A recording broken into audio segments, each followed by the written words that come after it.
বিসমিল্লাহির রহমানির রহিম। Hello everyone, আসসালামু আলাইকুম। তোমাদের এখানে the science of D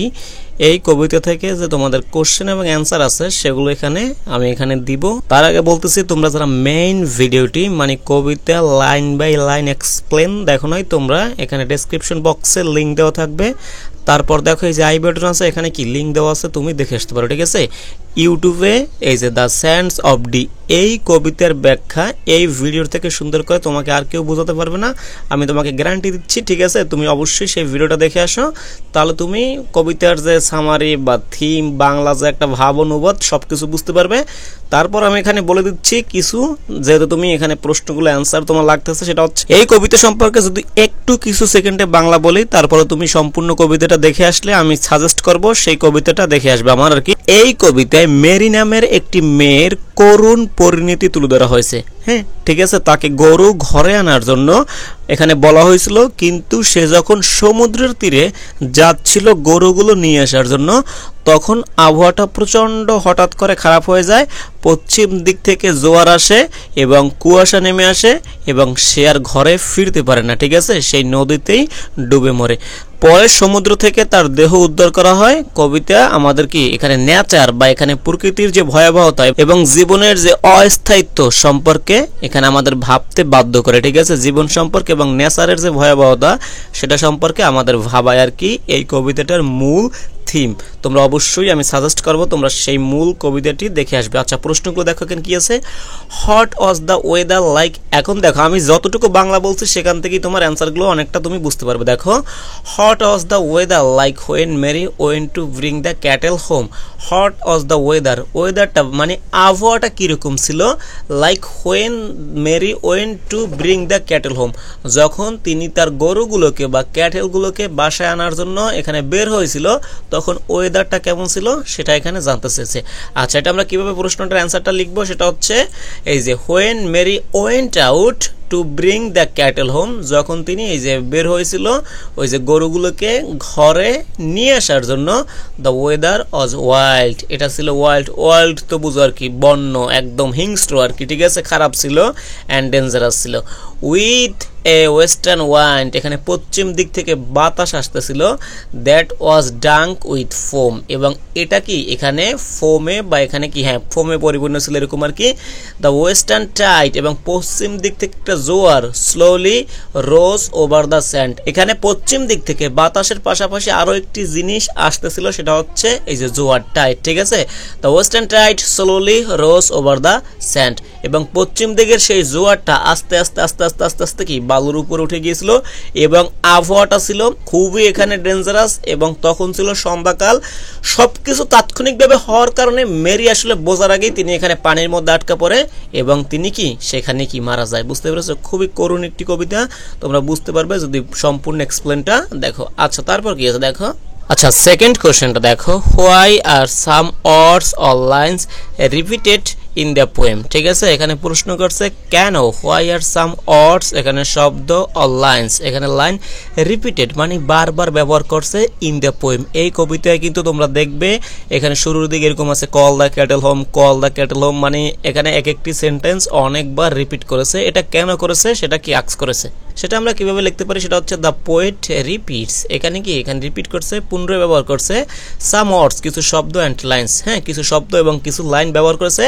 like, সেগুলো কিরকম, call the cattle home or sands of D, এই সেন্টেন্সগুলো তিনি বারবার ব্যবহার করেছে। টু শো, দেখাতে, sadness and to make us remember them, এখানে যে কবিতার ওই যে স্যাডনেসটা আছে, ঠিক আছে, এখানে যে দুঃখময় যে ভাবটা আছে, যেটা আমি শুরুতেই বলছিলাম, কবিতাটি হচ্ছে একটা করুণ কবিতা আর কি। ঠিক আছে, সেটা আমাদের বোঝানোর জন্য এবং সেই বিষয়গুলো আমাদের স্মরণ করিয়ে দেওয়ার জন্য। এবং আরও একটি বিষয় আছে, সেটা হচ্ছে ইট হেল্প আস, এটা আমাদের সাহায্য করছে ফিল দ্য রিদম, এখানে যে রিদম আছে কবিতার একটা তাল আছে। ঠিক আছে, and feel how serious and emotional the story is, এবং আমরা এটাও বুঝতে পারি এখানে যে গল্পটা কি সিরিয়াসনেস এখানে এবং যে ইমোশনাল একটা আবেগীয় বিষয়গুলো আছে সেটাও আমরা বুঝতে পারি কিসের মাধ্যমে ওই যে কিছু ওয়ার্ডস এবং লাইন্স এখানে রিপিটের মাধ্যমে আমরা বুঝতে পারি একটা রিদম কবিতার যে থাকে এখানে কবিতার সুর মিলানোর জন্য এখানে ওয়ার্ডের বা লাইনের এখানে পুনরাবৃত্তি হয় এটা আমরা জানি এবং এর যে ইমোশনাল যে বিষয়গুলো আছে সেগুলো আমাদের ফিল করার জন্য কি এটা ব্যবহার করা হয়েছে বুঝতে পেরেছো ইট অলসো হেল্পস এটা আরো সাহায্য করছে টু শো দেখাতে how lonely and dangerous the place was এবং সেই জায়গাটা মানে যেখানে মেরি গিয়েছিল এখানে গরুগুলো আনার জন্য সেটা কতটা এখানে লোনলি তো বুঝো একাকিত্ব এবং ডেঞ্জারাস বিপদময় ছিল হ্যাঁ সেটা আমাদের কি ফিল করতে পারি এই যে একই শব্দ বারবার ব্যবহার করার জন্য এখানে থার্ড যে কোশ্চেন সেটা হচ্ছে how is the sea shown in the poem এখানে ওই যে সি মানে যে সাগরটা আছে ডি নদীটা যেটা আছে আর কি এটাকে কি হিসাবে দেখা হয়েছে ডি ওই যে দ্য স্যান্ডস অফ ডি কবিতার নাম আছে না ডি কিন্তু নদীর নাম এখানে নদীটাকে কিভাবে দেখানো হয়েছে সেটা আর কি আক্স করছে আচ্ছা দেখো দ্য সি ইজ শোয়েন এখানে কি ওই যে শো থেকে শোয়েন এখানে পাস্ট পার্টিসিপল আর কি ঠিক আছে আচ্ছা এখানে দেখানো হয়েছিল কি হিসাবে as a quiet at first এখানে শুরুতে একদম শান্তভাবেই নদীটাকে এখানে প্রেজেন্ট করছে কবিতায় বাট কিন্তু স্লোলি ধীরে ধীরে গ্রোয়িং এটা যখন ধীরে ধীরে গ্রোয়িং হচ্ছে মানে ওই যে জোয়ারটা আসতেছে মুভস ওভার দ্য স্যান্ড এবং এটা কি আস্তে আস্তে ওই যে জোয়ারের পানিটা এটা বালুর উপরে উঠে গিয়েছিল অ্যাগেইন অ্যান্ড অ্যাগেইন এবং এটা অ্যাগেইন সেটা কি উপরে উঠে আসছিল আর কি পানিটা আচ্ছা দেন পরবর্তীতে ইট বিকেমস ওয়াইল্ড এটা একদম ওয়াইল্ড হিংস্র হয়ে গিয়েছিল ওই যে জোয়ারের পানিটা ফুল অফ মিস্ট এখানে অনেক কুয়াশা ছিল এবং ফোম ছিল এখানে যে ফেনা টাইপের থাকে পানির মধ্যে সেটা আর কি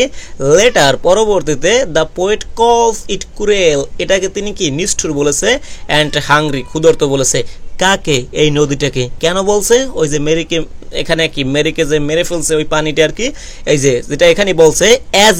ইফ হচ্ছে যেন